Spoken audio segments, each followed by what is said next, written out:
Hi, I'm Chris with Crawl Space Door Systems, and today I wanted to give a quick overview about installing vapor barrier. Here we have a roll of 6mm clear reinforced 12 by 100. I personally like 12 by 100 the most when doing vapor barrier because of the way it unfolds. Most people, when you do vapor barrier, you want to start at one end of the home, and if there's no obstruction or any pipes and you have clearance, you can just take this and unroll it down to the other end of the house and then trim it off. The reason why I like 12mm, it's easier to work with because here we have a piece. It unfolds twice. When installing vapor barrier, you can do it a couple ways. Some people just want to do end to end to the pier to cover the entire area of the crawl space. Some people like to go up the walls. When you're going up the wall, you always want to leave a 6-inch or I think about a block clearance for termite inspection. Or if you're doing an encapsulation and you're laying 12mm on the ground, then you want to use a 6mm clear wall liner for the same purpose.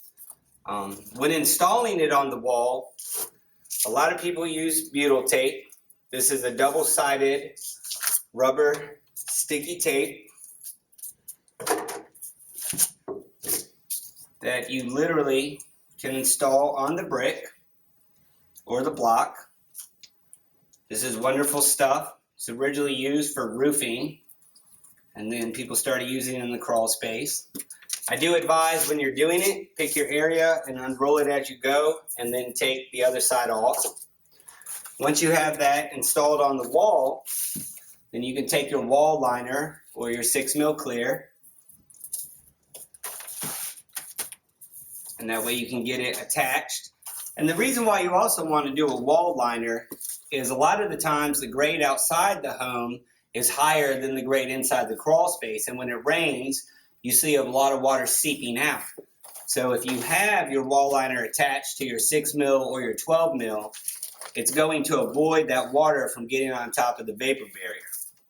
So that is definitely a large, suggestion if you have that issue, if you have a constant water issue. Part of it may be because of the grade inside and outside of the crawl space.